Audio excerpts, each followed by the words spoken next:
जय Hind dear student. इस lecture में हम लोग डिस्कस करने वाले हैं कॉम्बिनेशन ऑफ टू इंडक्टर। जैसे अपने पास रेजिस्टेंस है तो हम रेजिस्टेंस का क्या करते हैं, कॉम्बिनेशन कैलकुलेट करते हैं और वो दो तरीके से कैलकुलेट करते हैं। एक सीरीज में, एक किस में करते हैं, सीरीज में, और एक हम लोग कैसे कैलकुलेट करते हैं, पैरेलल में। फिर अपने पास नेक्स्ट एक डिवाइस आया था जिसको हम कैपेसिटर बोलते हैं, और कैपेसिटर का भी हमने कॉम्बिनेशन कैलकुलेट किया और उसको भी सीरीज में और पैरेलल में दो तरीके का कॉम्बिनेशन हमने कैलकुलेट किया। तो ये दोनों इलेक्ट्रिकल सर्किट हैं।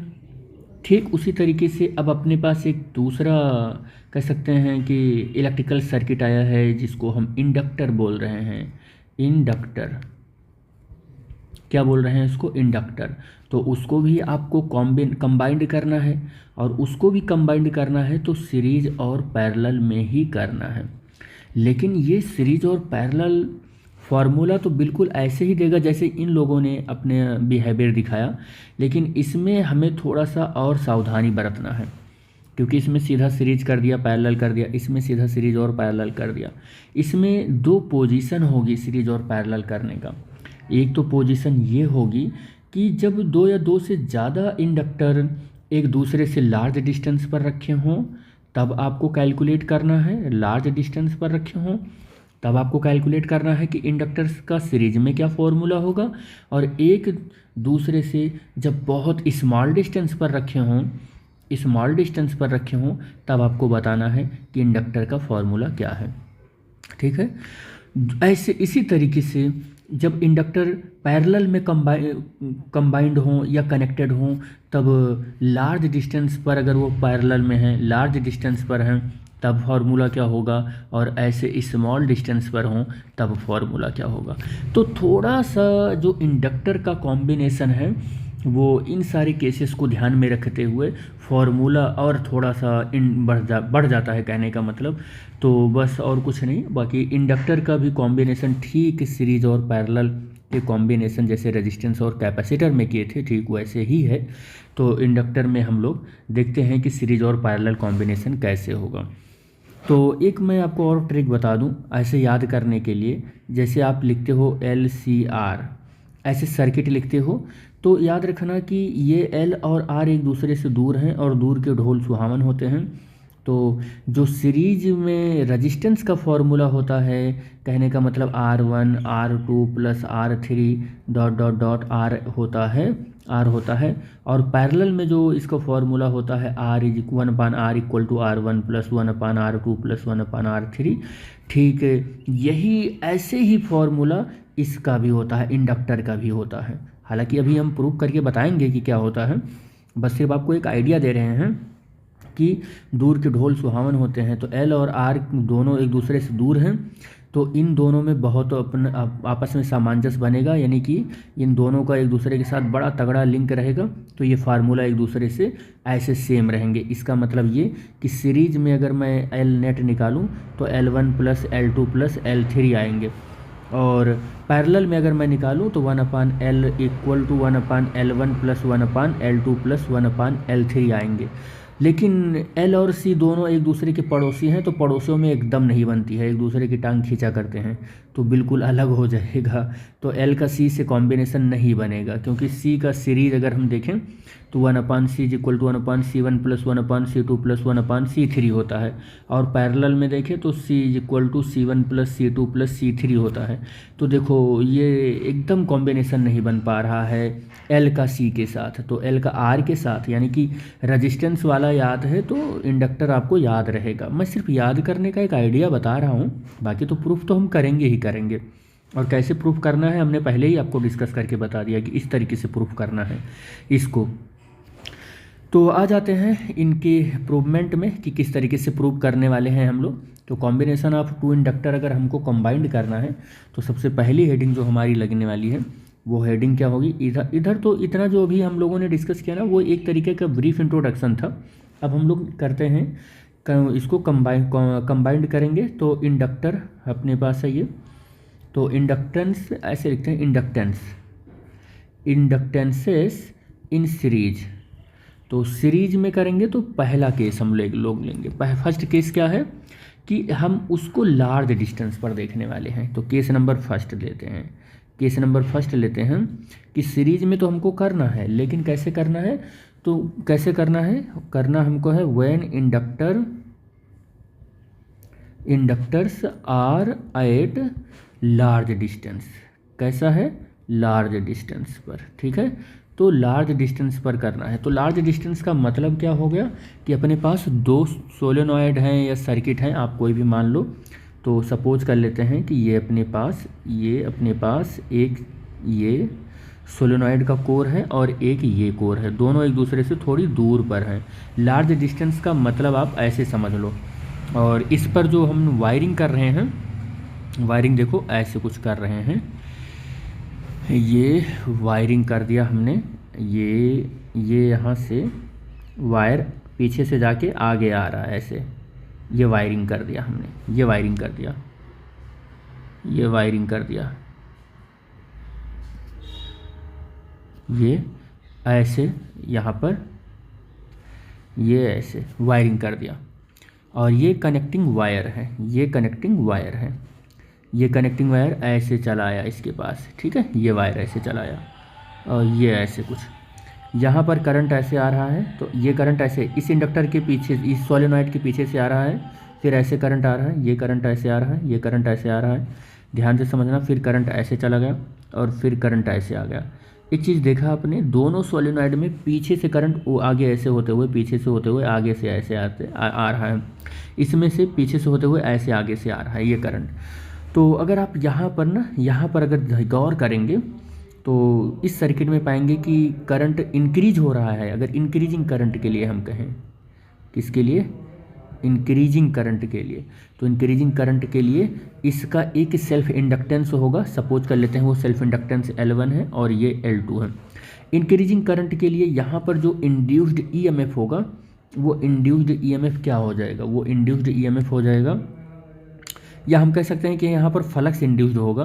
तो ये फ्लक्स हो जाएगा, N1 टर्न है तो φ1 हो जाएगा, और कितना हो जाएगा, L1 और I1 करंट हो जाएगा। और यहाँ के लिए अगर मैं बात करूँ तो कितना हो जाएगा, N2 और φ2 इक्वल टू L2 और I हो जाएगा। अच्छा, करंट तो दोनों में सेम ही है, तो हम I ही रहने दें, कोई टेंशन वाली बात नहीं होगी यहाँ पर, क्योंकि करंट तो दोनों में सेम ही है और सेम डायरेक्शन में भी है। तो अगर मैं यहाँ पर EMF देखूं तो यहाँ पर सपोज कर लेते हैं कि EMF अगर जनरेट हो रहा है तो कुछ ऐसे EMF जनरेट होगा। देखो EMF जनरेट होगा और वो EMF कितना हो जाएगा, E is equal to minus L D I upon D T. और ये इसमें जो EMF जनरेट होगा L1 इंडक्टर के अंदर, वो L1 D I upon D T हो जाएगा। इसके अंदर जो EMF जनरेट होगा वो क्या हो जाएगा, E is equal to L2 और D I upon D T हो जाएगा, यही हो जाएगा। और ये यहाँ पर जो EMF जनरेट हुआ है, इस EMF को हम क्या बोल रहे हैं, E1 बोल रहे हैं। यहाँ पर जो EMF जनरेट हुआ है वो E2 बोल रहे हैं। अच्छा, एक चीज़ और बता दें कि both coils are inductors at a large distance to each other, that's why there are no mutual induction induced. यहाँ पर कोई म्यूचुअल इंडक्शन इंड्यूस्ड नहीं होगा। अच्छा, एक चीज़ और मैं आपको बता दूं कि कोफिशिएंट ऑफ कपलिंग हमने आपको बताया था। कोफिशिएंट ऑफ कपलिंग में हमने आपको ये बताया था कि जब कोई भी इंडक्टर एक दूसरे से लूजली कपल्ड होगा तो हम वहाँ पर ये देखेंगे कि जो K है उसकी वैल्यू 0 है, क्योंकि ये दोनों एक दूसरे से बहुत दूरी पर हैं, तो लूजली कपल्ड हैं, तो K की वैल्यू 0। और K इज इक्वल टू क्या फार्मूला होता है, M अपॉन L1 L2। और K की वैल्यू 0 रखते ही हम ये देखेंगे कि M upon under root L1 L2 और M is equal to 0 into root L1 L2, M is equal to 0। तो there are no mutual flux induced in this coil due to the current. ठीक है, current की वजह से यहाँ पर कोई म्यूचुअल इंडक्टेंस नहीं प्रोड्यूस होगा, क्योंकि ये एक दूसरे से बहुत दूरी पर हैं, तो लूजली कपल्ड हैं, और लूजली कपल्ड होने की वजह से के की वैल्यू 0 है। That's Y induced mutual induction 0 हो जाएगा। अब अगर म्यूचुअल इंडक्शन 0 हो गया है तो यहाँ पर म्यूचुअल इंडक्शन का टर्म हमने हटा दिया है। लेकिन ये सब क्या है, एक किसी सोर्स से जुड़ा हुआ है। ये सोर्स का मान लेते हैं कि ईएमएफ कितना है, वो ई है। मान लेते हैं ईएमएफ कितना है, ई है। तो ई इज इक्वल टू कितना हो जाएगा, ई इज इक्वल टू कितना हो जाएगा, इसे स्मॉल ई मान लो, इसे केवल स्मॉल ई मान लो, तो small E is equal to कितना हो जाएगा, E1 प्लस E2। सीरीज में हमको पता होता है कि करंट हमारा सेम होता है, करंट हमारा क्या होता है, सेम होता है, बट जो ईएमएफ होता है वो क्या होता है, डिफरेंट फॉर डिफरेंट सर्किट होता है। ठीक है, यहाँ पर E1 की वैल्यू ये है हमारी, तो E1 की वैल्यू अगर हम रखेंगे तो -L1 और di/dt हो जाएगा। और -E2 की वैल्यू कितनी है तो प्लस, लेकिन यहाँ पर माइनस होना चाहिए, तो -L2 कितना हो जाएगा, L2 और di/ कितना हो जाएगा, dt हो जाएगा। अब आप क्या करोगे कि E is equal to -di/dt का यहाँ पर कॉमन कर लोगे, और L1 प्लस क्या हो जाएगा, L2 हो जाएगा। But E is the effective EMF of the circuit या of the coil of circuit, तो पूरे सर्किट के कॉयल का इफेक्टिव EMF है। That's why E is equal to ये हो जाएगा -L di/dt हो जाएगा। तो अगर मैं कहूँ कि ये इक्वेशन नंबर फर्स्ट है और ये इक्वेशन नंबर सेकंड है, तो इन दोनों इक्वेशन को हम कंपेयर कर लेते हैं। On the comparing the equation first and equation second, equation first और सेकंड को कंपेयर करोगे तो -L di/dt is equal to -di/dt is equal into L1 plus L2। ये इससे कैंसिल हो जाएगा और माइनस से माइनस कैंसिल हो जाएगा। We will get L is equal to L1 plus L2। ये जो फार्मूला हमको मिला, ये फार्मूला कौन से केस में मिला, when the both inductors are placed at a large distance to each other. लेकिन हमने यहाँ पर 2 इंडक्टर लगाया है, तो ये फार्मूला मिला है बेटे। और अगर हम यहाँ पर 2 से ज़्यादा इंडक्टर से लगा दें, if we have an inductor in n inductors then this formula will becomes, ये फार्मूला क्या आ जाएगा, L1 plus L2 plus L3 dot dot dot Ln। But इसकी कंडीशन क्या है कि ऑल इंडक्टर्स देखो, all inductors are at a large distance, सब एक दूसरे से लार्ज डिस्टेंस पर होने चाहिए, क्योंकि लार्ज डिस्टेंस पर क्या होते हैं कि इनकी कपलिंग 0 होती है। That's why the mutual inductance 0 होता है। तो ये फार्मूला हमको मिल जाता है। लेकिन हमने ये कैलकुलेट किया है कब के लिए, जब इंडक्टर्स एक दूसरे से बहुत ज़्यादा दूरी पर हों। अब अपने पास जो है इसका केस नंबर सेकंड होगा। केस नंबर सेकंड क्या होगा, देखो केस नंबर फर्स्ट था कि हम लोगों ने 2 कॉयल को बहुत दूर रखा और उसके बाद हमने क्या कैलकुलेट किया, उसके बाद नेट या इंडक्टेंस कैलकुलेट किया हमने। अब हमें क्या करना है कि अभी भी अपने पास 2 कॉयल है, लेकिन बहुत पास रखना है। तो केस नंबर सेकंड क्या होगा कि when inductors are at small distance, ठीक है, बहुत स्मॉल डिस्टेंस पर रखते हैं। अब अगर बहुत स्मॉल डिस्टेंस पर रखते हैं तो 2 इंडक्टर आप बना लीजिए। अब 2 इंडक्टर जब आप बनाएंगे तो कुछ इस तरीके से बनेगा, ये अपने पास एक है और एक अपने पास ये है, तो ये 2 इंडक्टर हो गए अपने पास। इसमें जब हम करंट ले रहे हैं तो सपोज कर लेते हैं कि करंट ऐसे ले रहे हैं, ये करंट है, ठीक है, या आप इसको ऐसे ले लो आप, और यहाँ से लेकर आ जाओ ऐसे, ठीक है, और फिर ऐसे ले जाओ, ये है ऐसे, और फिर ऐसे इस तरीके से, और फिर ऐसे ले आओ आप, और यहाँ पर ऐसे सर्किट से कनेक्ट करा लो आप, ये बन गया अपने पास। लेकिन कंडीशन क्या है कि अब की बार हमने दोनों इंडक्टर्स को बहुत पास रख लिया है।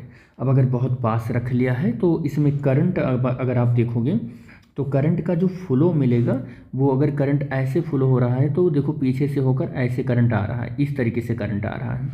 तो अगर मैं कहूँ कि करंट इंक्रीज कर रहा है तो करंट के इंक्रीज होने पर आप बोलोगे कि इसमें एक सेल्फ इंडक्टेंस है, और वो सेल्फ इंडक्टेंस अगर L1 है और यहाँ का सेल्फ इंडक्टेंस L2 है, तो L1 के केस में यहाँ पर जो EMF इंड्यूस्ड होगा E इज इक्वल टू वो कितना हो जाएगा, L1 और di1/dt हो जाएगा। ये हो जाएगा I1 क्या, I ही हम लोग लिख ले रहे हैं, I ही लिख ले रहे हैं dt, क्योंकि हमें तो इतना मालूम ही है कि इन सेल्फ इंडक्टेंस में और यहाँ पर जो हम कैलकुलेट कर रहे हैं वो सीरीज में कैलकुलेट कर रहे हैं, तो करंट तो चेंज होएगा ही नहीं, करंट तो दोनों में सेम ही है।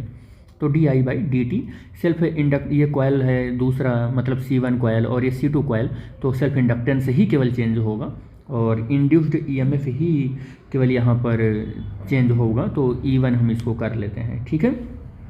अब देखो ध्यान से कि अगर यहाँ पर ऐसे ये करंट चेंज हुआ तो चेंजिंग करंट, या हम कह सकते हैं कि मूविंग करंट चारों ओर अपने क्या करेगा कि मैग्नेटिक फील्ड जनरेट करेगा।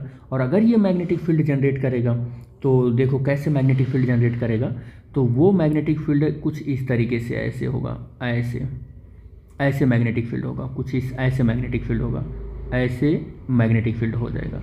तो ये मैग्नेटिक फील्ड हो जाएगा, ये क्या हो जाएगा, मैग्नेटिक फील्ड हो जाएगा।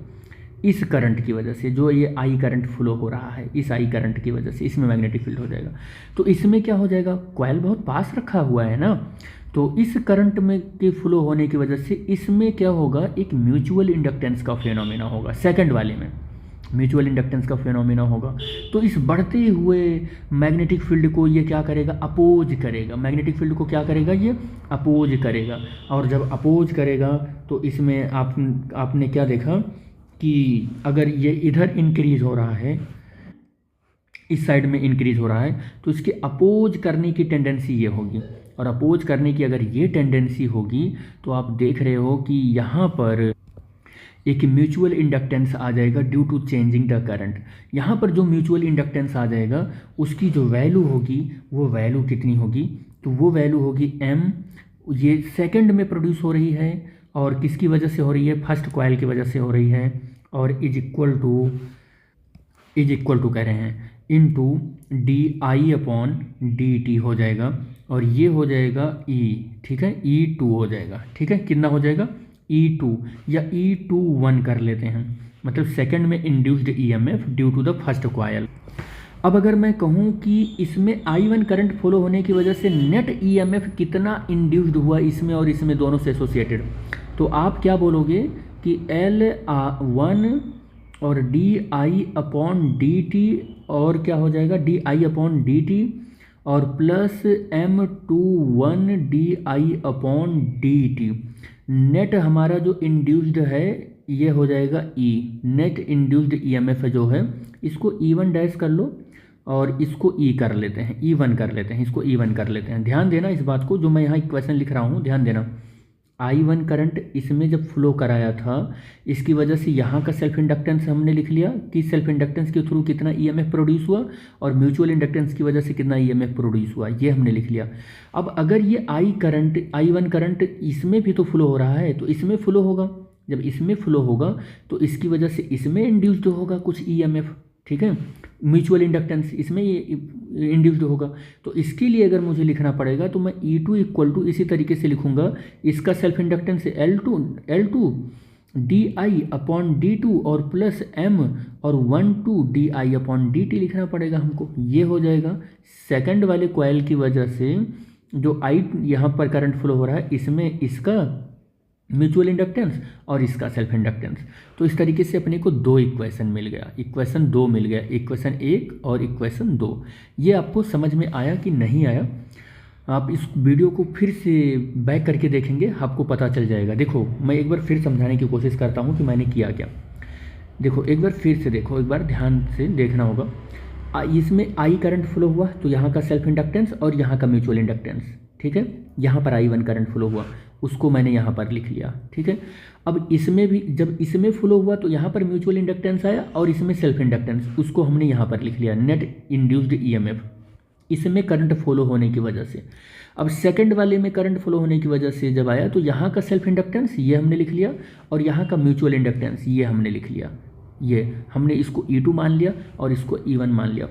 रेसिप्रोसिटी थ्योरम से ये होता है कि E1 is equal to L1 di/dt plus M21 और M12 दोनों इक्वल होते हैं, तो इसको मैं M मान ले रहा हूँ, तो ये M/di/dt हो जाएगा और E2 जो हो जाएगा वो L2 और di/dt प्लस M और di/dt हो जाएगा।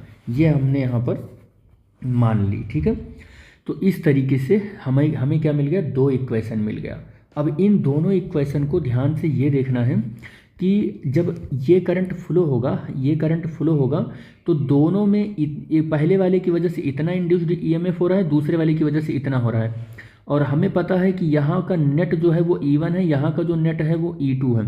तो नेट ईएमएफ कितना हो जाएगा, वो E1 प्लस E2 के बराबर हो जाएगा।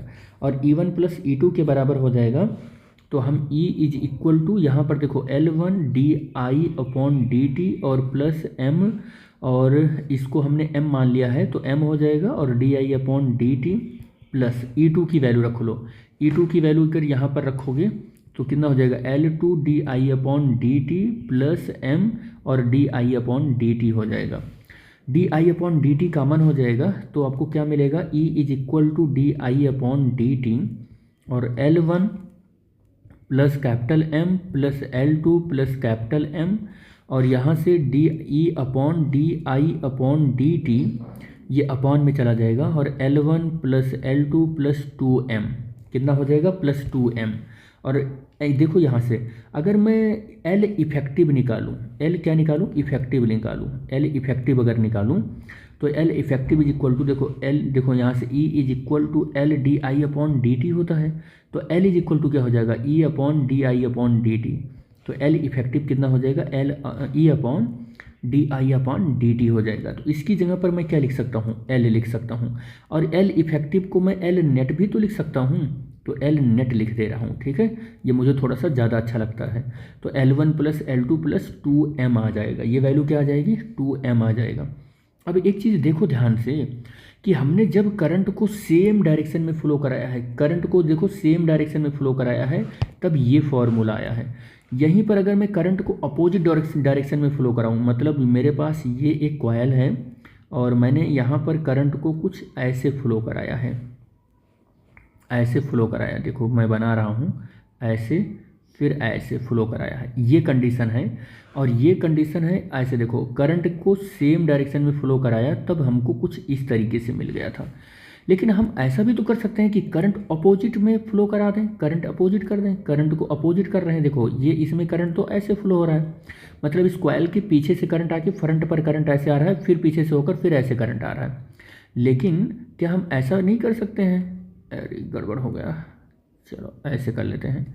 क्या ऐसा नहीं कर सकते हैं कि करंट ऐसे जाए और सेकंड वाले कॉइल पर देखो करंट ऐसे ये जा रहा है और फिर ऐसे जा रहा है, करंट देखो सामने से जा रहा है और फिर पीछे से होकर ऐसे आ रहा है। ऐसा भी तो हो सकता है करंट ऐसे जाए, ऐसा भी तो हो सकता है, ऐसे हो सकता है भाई, और फिर करंट ऐसे निकले, अपोजिट डायरेक्शन में करंट फ्लो करा दिया हमने, ठीक है।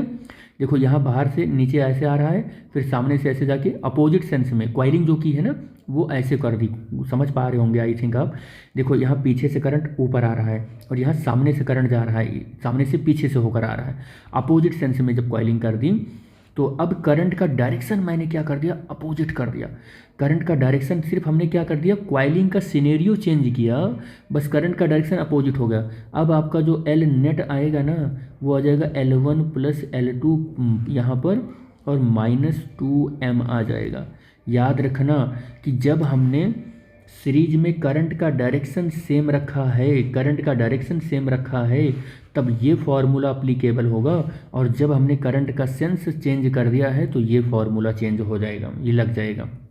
ये आई होप आपको समझ में आ रहा होगा, मैं जो समझाने की कोशिश कर रहा हूँ कि ये चीज़ होती हैं। इसी फॉर्मूले को बुक में क्या लिखा हुआ होता है, L1 plus L2 plus -2m, ये ऐसे लिखा हुआ होता है, ये फार्मूले में ऐसे लिखा हुआ होता है।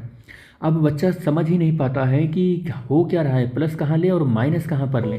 जब करंट का सेंस सेम रहेगा तो आपको प्लस लेना है, करंट का सेंस अपोजिट रहेगा तो आपको माइनस ले लेना है, ठीक है।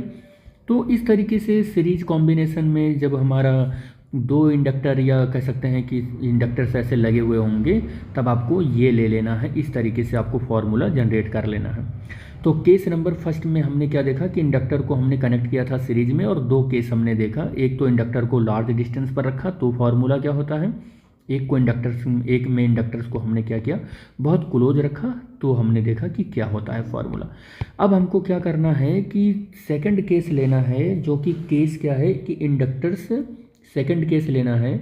और सेकंड केस में क्या देखना है कि इंडक्टेंसेस इन पैरेलल, कैसे देखना है हमको, पैरेलल में देखना है। लेकिन फिर वही केस हमने शुरुआत में ही आपको बताया था कि दो केस इसमें देखेंगे। केस नंबर फर्स्ट जो होगा वो ये होगा कि हम सबसे पहले देखें कि दोनों कॉइल एक दूसरे से बहुत दूरी पर हों, फिर दूसरे केस में हम देखेंगे कि दोनों कॉइल्स एक दूसरे से बहुत पास में हों। तो फर्स्ट केस हमारा क्या है, फर्स्ट केस ये है कि when the inductors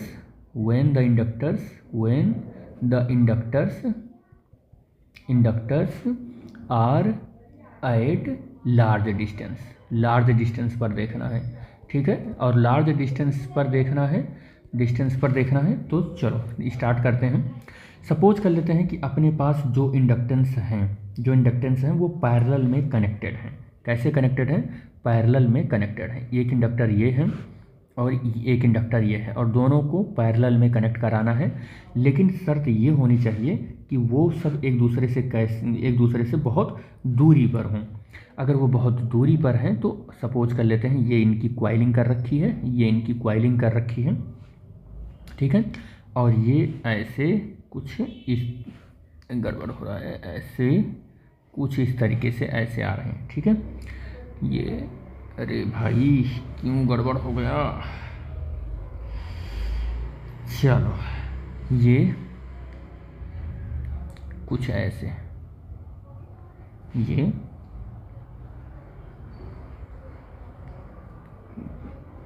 डायग्राम बना लें तो ये ऐसे कनेक्ट हो रहे हैं, चलो ऐसे कनेक्ट हो रहे हैं, ठीक है।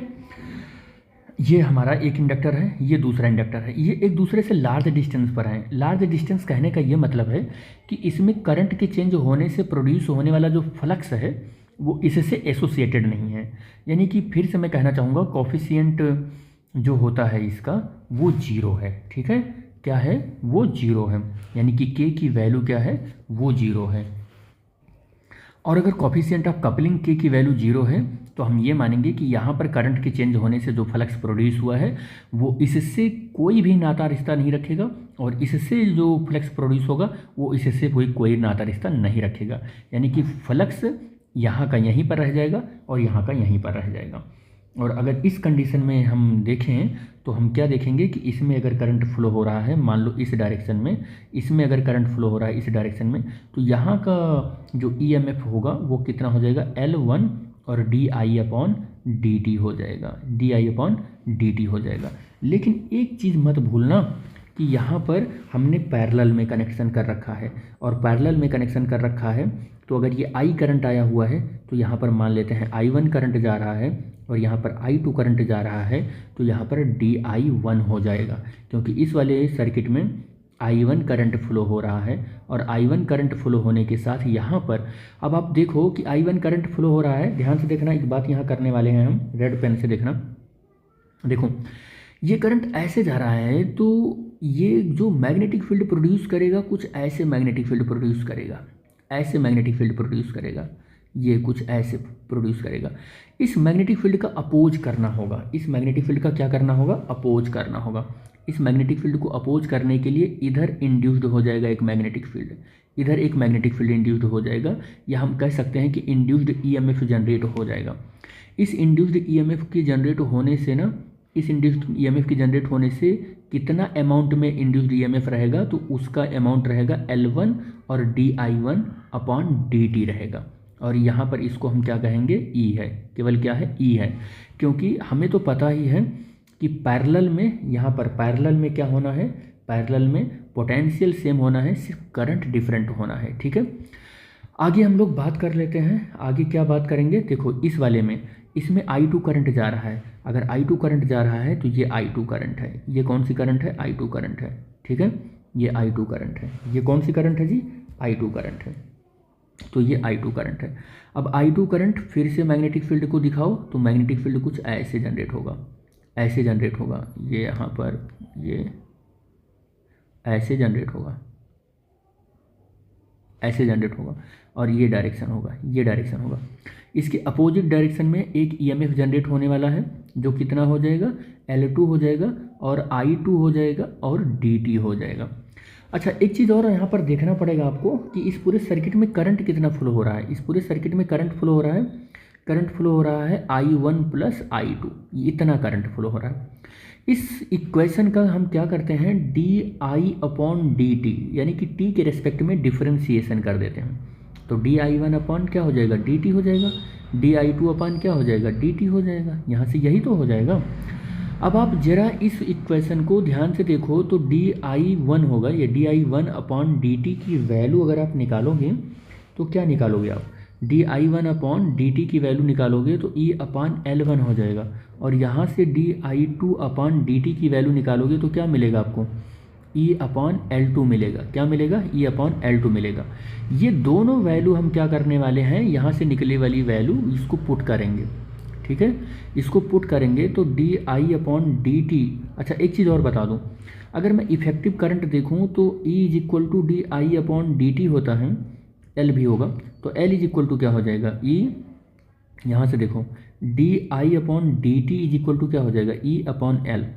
तो di अपॉन dt की जगह पर ये वैल्यू रखेंगे, क्या रखेंगे, हम लोग रखने वाले हैं E बाई L, और di1 अपॉन dt की जगह पर क्या रखेंगे, di1 अपॉन dt की जगह पर ये वैल्यू रखेंगे, ये वैल्यू रखेंगे, E upon L1, E upon L1, और प्लस di2 अपॉन dt की जगह पर ये वैल्यू रखेंगे, E अपॉन L2, और ऊपर से E कॉमन कर लो, यहाँ पर E कॉमन कर लो, तो E कॉमन हो जाएगा 1 upon L1 plus 1 upon L2। E से E cancel, 1 upon L is equal to 1 upon क्या हो जाएगा, 1 upon L1 plus 1 upon L2 हो जाएगा। अपने पास दो इंडक्टर अगर पैरेलल में हैं तो ये फॉर्मूला हो गया है। सपोज करते हैं कि दो से ज़्यादा इंडक्टर ऐसे लगे हुए हैं, तब क्या फॉर्मूला होगा, यानी कि if we have n inductors are connected in parallel, अब अगर n इंडक्टर्स पैरेलल में कनेक्टेड हैं तो this formula will becomes 1 upon L1 plus 1 upon L2 plus 1 upon L3 plus 1 upon L4 plus dot dot dot, ये हो जाएगा। ये n inductors अगर लगे हुए हैं तो 1 प्लस Ln तक ऐसे चला जाएगा। लेकिन एक चीज़ हमने नोटिस किया कि दोनों इंडक्टर एक दूसरे से लार्ज डिस्टेंस पर हैं, तो there are no mutual induction, यानी कि इससे जो प्रोड्यूस होने वाला फ्लक्स है वो इससे एसोसिएटेड नहीं है, यानी कि ये फ्लक्स इस वाले में जो प्रोड्यूस हो रहा है इस पहले वाले सर्किट C1 में, वो दूसरे वाले सर्किट C2 से कोई भी फ्लक्स लिंक्ड नहीं है, because of they are in large distance, तो बिटवीन देम, इनके बीच में ज़्यादा डिस्टेंस है, तो कोई भी फ्लक्स इसका इससे एसोसिएटेड नहीं है और इसका फ्लक्स इससे एसोसिएटेड नहीं है, तो ये फार्मूला आ जाएगा, लेकिन क्या ऐसा नहीं हो सकता है कि ये दोनों एक दूसरे से अगर क्लोज हों तो इससे जो प्रोड्यूस होने वाला फ्लक्स है इससे एसोसिएटेड हो जाए, और इससे जो प्रोड्यूस होने वाला फ्लक्स है इससे एसोसिएटेड हो जाए, तो ऐसा हो सकता है। तो वही तो सेकंड केस है अपना, वही क्या है, सेकंड केस है।